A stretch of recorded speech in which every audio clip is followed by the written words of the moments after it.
Pernahkah Anda mendapati anak Anda berkata, "Aku gak makan coklat itu," padahal jelas-jelas ada bekas coklat di sekitar mulutnya? Tenang Bunda Ayah, Anda tidak sendirian.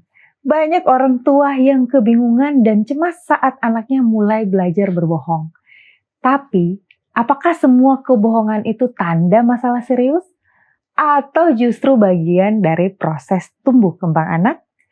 Hari ini kita akan menggali lebih dalam mengapa si kecil bisa mulai berbohong dan apa yang sebenarnya ia coba sampaikan lewat kebohongannya, dan yang paling penting bagaimana cara terbaik kita sebagai orang tua untuk menyikapinya. Hanya di program Love Your Child. Setiap orang tua pasti pernah mendapati anaknya berbohong. Tapi, apakah mereka berbohong karena nakal? Atau karena takut membuat kita kecewa? Kami bertanya pada beberapa orang, kenapa sih anak bisa suka berbohong? Dan apa yang sebaiknya kita lakukan sebagai orang tua? Kamu pernah nggak menemukan anak atau adik kecil berbohong? Biasanya soal apa? Oh pernah, biasanya tuh soal kalau ditanya makan katanya sudah, padahal belum. Ya sering-sering itu biasa mereka ngambil barang dari kita, ya hal-hal kecil sih kayak koin apa segala macam. Pernah sih ya, tapi kalau ditanya soal apa udah lupa kali ya. Jarang sih, cuman mungkin ada lah ya 1 atau 2. Biasanya karena pengen main. Menurut kamu, kenapa anak bisa suka berbohong? Karena mereka sudah sangat pintar. Mereka cerdik seperti ular.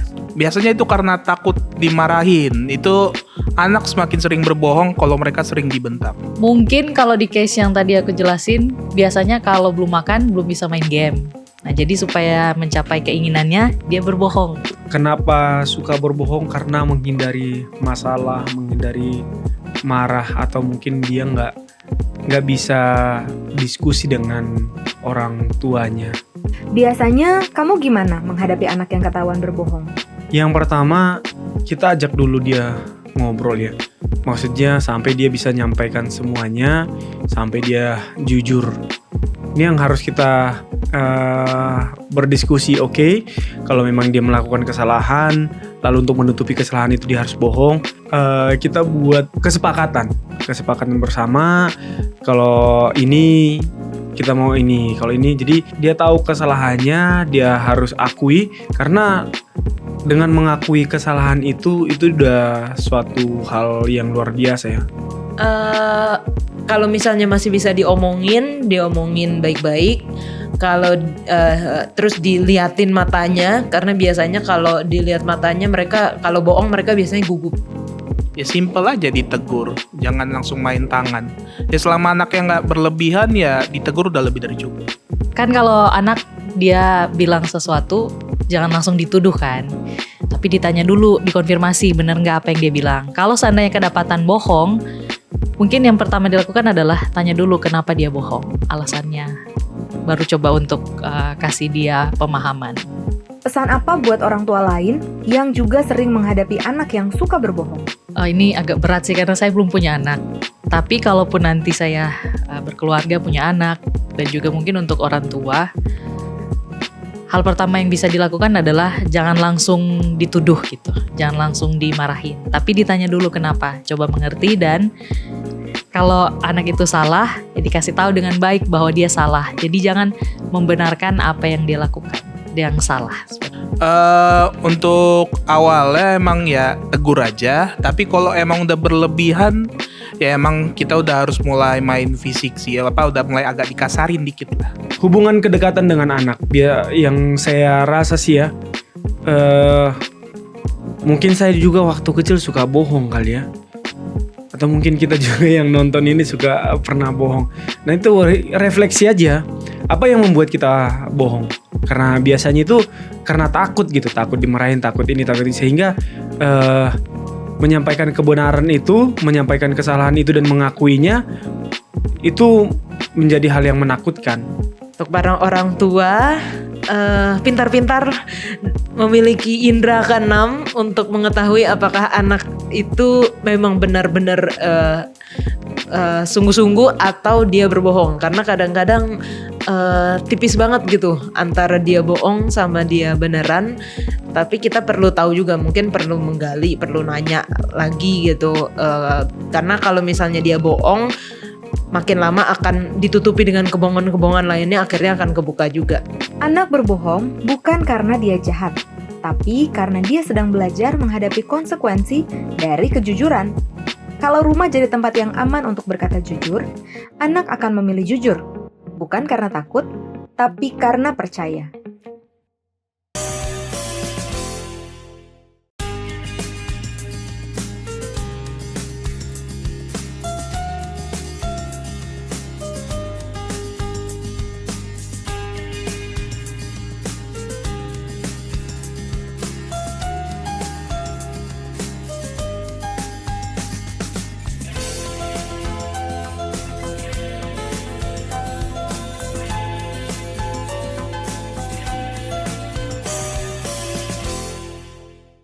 Halo ayah bunda dan para pemirsa Hope Channel Indonesia dimanapun Anda berada. Apa kabar Anda dan anak-anak Anda? Senang sekali kembali saya Jelly Lucas hadir ke hadapan Anda dalam program Love Your Child. Satu program yang mengajak kita untuk mendidik, untuk mengasihi anak kita, menjadikan mereka generasi yang lebih baik. Dan topik pada episode kali ini adalah mengapa anakku suka berbohong? Dan untuk membahas topik ini sudah hadir di studio Love Your Child narasumber kita yang merupakan seorang psikolog dan praktisi di bidang pendidikan, yaitu Ibu Helena Valentina MPSI Psikolog. Halo Ibu Helena.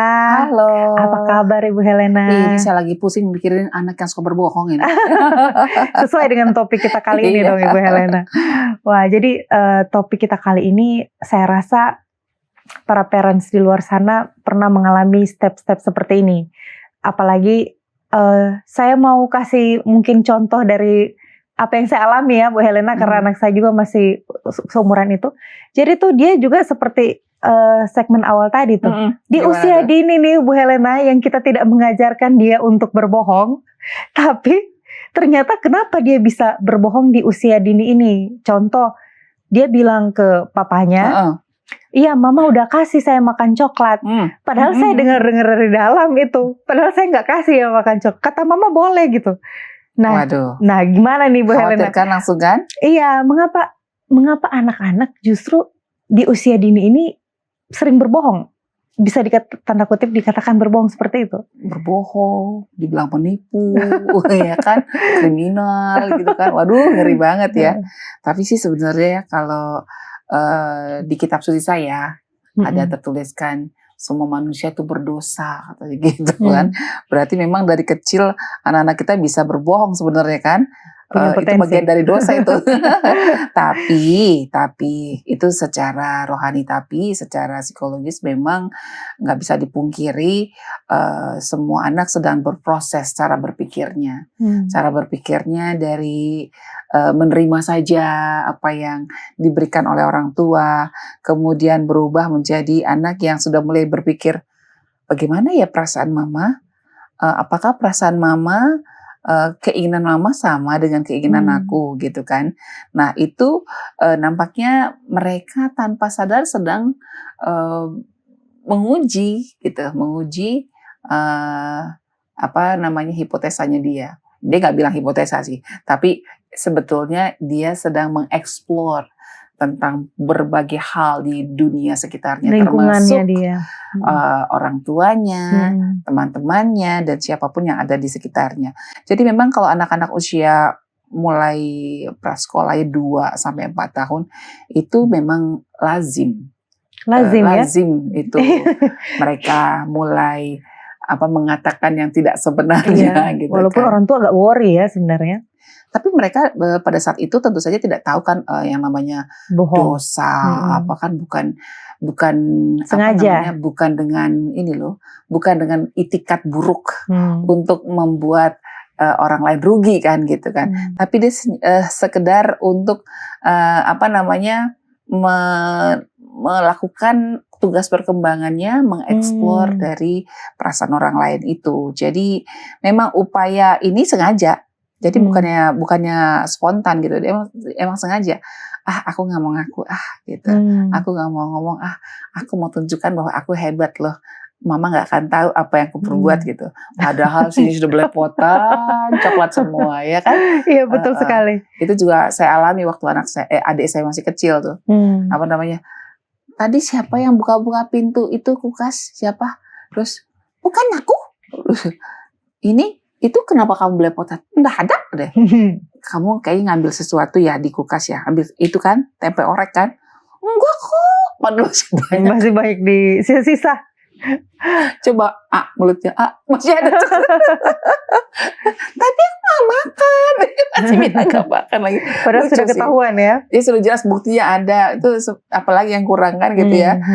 Tapi ya seperti halnya Ananda dari Bu Jelly ya kan, dia adalah anak yang sedang bertumbuh dan sedang mengembangkan teori pikiran namanya. Teori pikiran itu kesadaran bahwa orang lain mungkin memiliki keinginan, perasaan dan keyakinan yang berbeda dengan dirinya.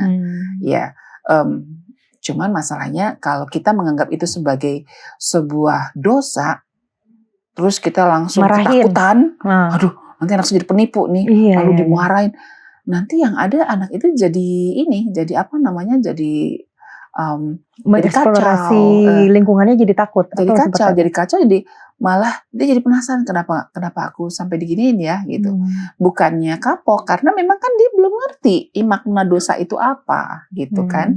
Tapi marilah kita izinkan dia untuk melakukan apa yang memang sedang dia uji dalam kehidupannya gitu kan. Kayak coba-coba misalnya gini kan, ada semut, dia coba tepok, lu kok mati gitu kan. Terus kita bilang, kamu dosa ya sudah membunuh gitu. Dia nggak pernah tahu dia. Iya kan, itu nanti ada tahapannya. Jadi mungkin kita boleh sampaikan bahwa kenapa kamu harus bilang nggak makan es krim, nggak makan coklat, padahal ada lo di sini. Nggak apa-apa lo kamu ngomong yang sebenarnya. Kalau kamu makan es krim, bilang aja makan es krim, nggak apa-apa kok gitu. Seperti itu kan. Iya, jadi kan selalu ada mungkin orang tua berpikir mungkin saya yang salah komunikasi dengan anak saya sampai menyebabkan mereka bisa seperti ini, berbohong di usia dini, seperti itu Ibu Helena. Sebetulnya itu bukan kesalahan kita, itu kan bukan karena mencontoh, tapi memang sama seperti anak sedang belajar mengungkapkan pendapat. Nah ini juga bagian dari keterampilan yang sedang dia asah. Dia sedang menguji nih, bagaimana ya kalau saya ngomongnya nggak sebenarnya, kira-kira mama bisa tahu nggak ya? Mungkin seperti itu. Tapi kita bisa lihat kan kasusnya bukan 1-2, hampir semua begitu. Dan sikap yang paling disarankan adalah tetaplah tenang dan sampaikan bahwa akan lebih baik kalau kamu ngomong apa adanya nak. Kalau seperti ini namanya berbohong gitu. Itu kurang baik nak. Nah seperti itu kan lebih baik. Mama tidak suka berbohong, kamu juga tidak suka berbohong ya. Ngomong saja apa adanya, mama gak marah kok. Tapi kan aku pengen makan tapi nanti mama marah gitu kan. Iya, lebih baik kamu ngomong permisi dulu sama mama, kan lebih bagus gitu. Kalau kamu punya makanan, mama langsung ambil gimana? Kan gak enak kan. Tapi kalau kamu bilang dulu, dek nak boleh gak mama cobain permen kamu, pasti kan kamu kan lebih enak ya kan gitu. Jadi pembicaraannya itu adalah pembicaraan saling mengisi gitu. Jadi mengedukasi dia tentang bahayanya kalau dia lakukan itu di luar misalnya gitu kan. Main ambil punya orang tapi gak bilang-bilang terus gak mau ngaku lagi gitu kan. Iya itu dia. Oke Ibu Helena, mungkin kita akan membahasnya. Dan pembahasan kita semakin menarik, tapi kita akan jeda sebentar. Untuk itu, para ayah dan bunda, bahkan pemirsa, jangan kemana-mana, tetap bersama kami di Love Your Child.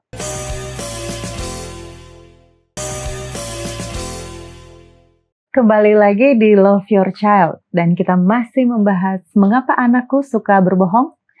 Nah, Ibu Helena, melanjutkan pembahasan yang tadi nih. Untuk umur-umur tertentu seperti itu Ibu Helena, kira-kira apa yang menjadi pemicu anak itu menjadi suka berbohong?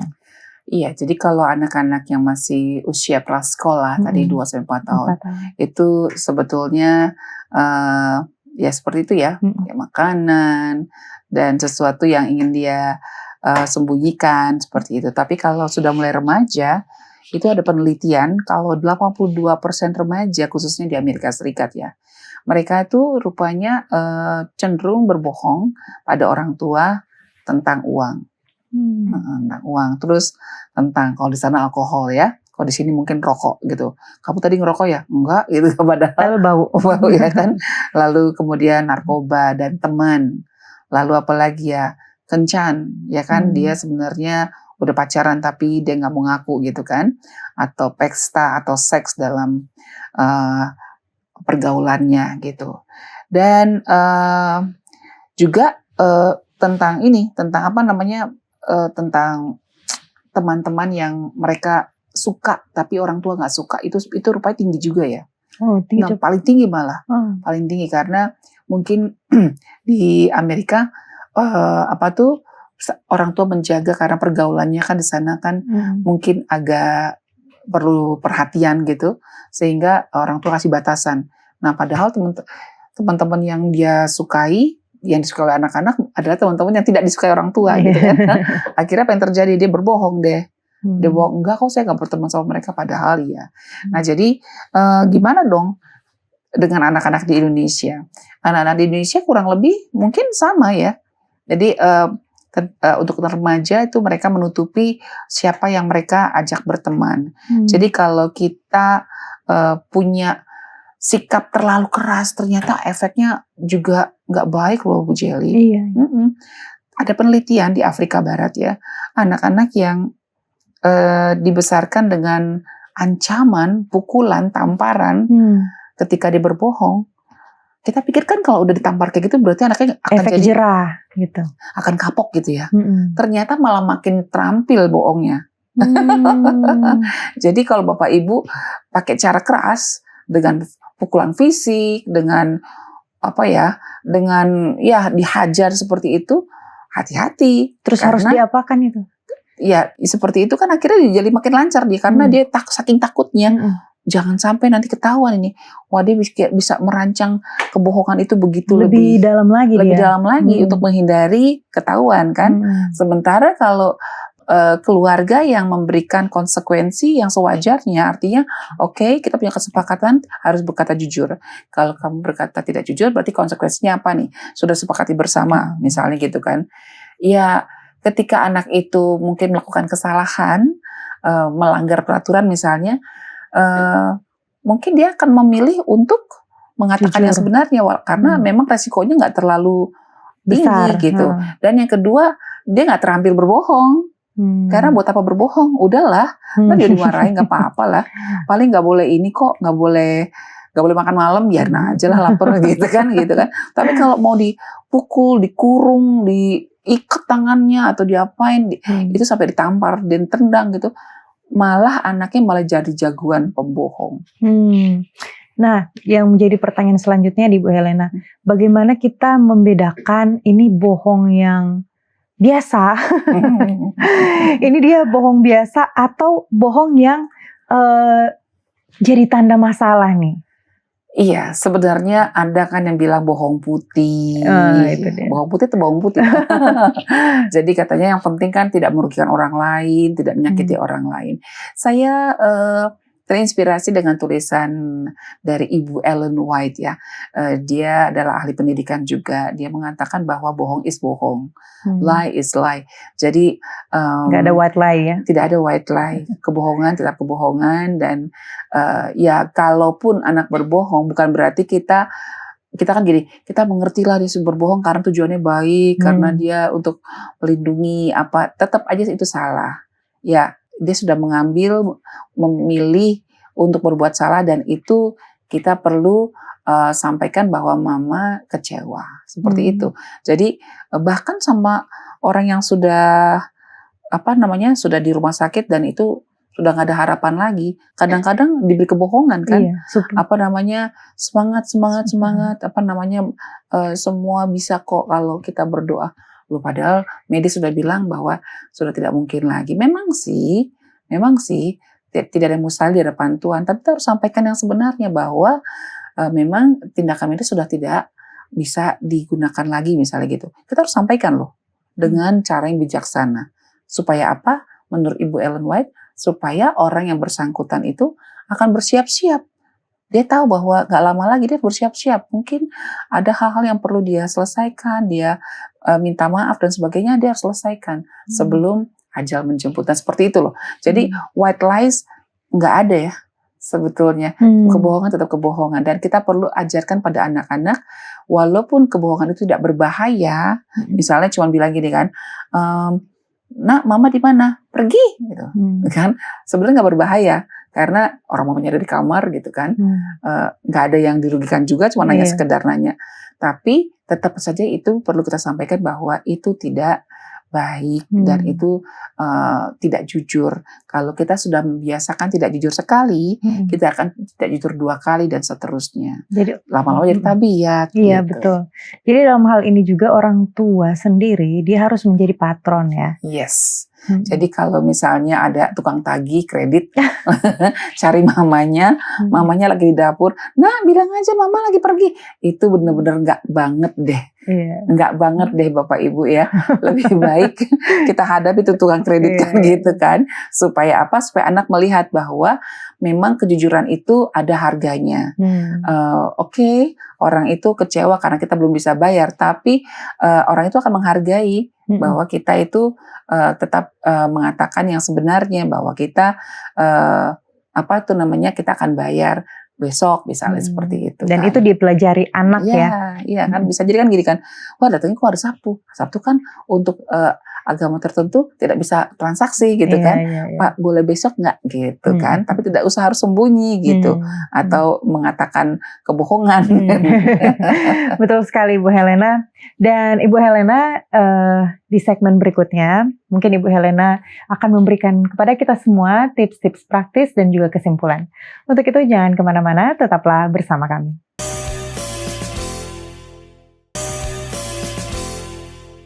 Kembali lagi bersama kami di program Love Your Child. Dan saat ini kita akan mendengarkan tips-tips dari narasumber kita, Ibu Helena, sehubungan dengan topik kita hari ini. Baik, Bu Jelly dan juga pemirsa semua di rumah, perlu saya sampaikan bahwa ketika anak kita sudah menjadi anak yang terbiasa berbohong, berulang kali berbohong, itu adalah menjadi pertanda bahwa dia mempunyai kesulitan untuk membedakan mana yang benar dan mana yang salah.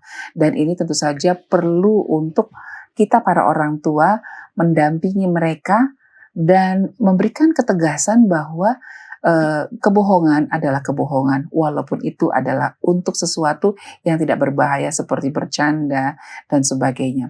Kita perlu ingat bahwa rumah kita harus menjadi rumah di mana kejujuran itu bertumbuh dengan subur, sehingga ketika kita ingin anak-anak kita menjadi anak-anak yang jujur, anak-anak yang dihargai oleh banyak orang, tentu saja kita perlu memberikan iklim di rumah di mana anak-anak bebas untuk menyatakan kejujuran, walaupun itu mungkin sedikit menyakitkan, seperti mungkin mendapat nilai yang tidak sesuai dengan harapan kita, tapi kita mengatakan bahwa itu adalah kejujuran yang perlu kita hargai.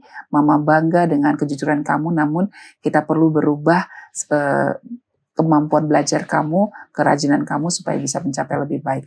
Itu akan membuat anak-anak merasa punya kemerdekaan untuk menyatakan kebenaran, walaupun itu tidak selalu menyenangkan.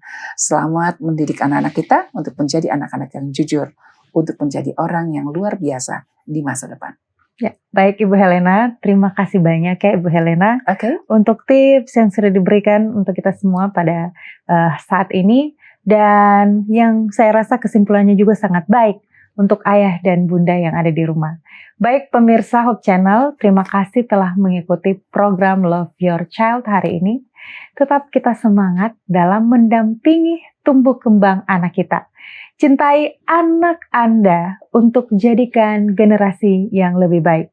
Sampai jumpa di program Love Your Child episode selanjutnya.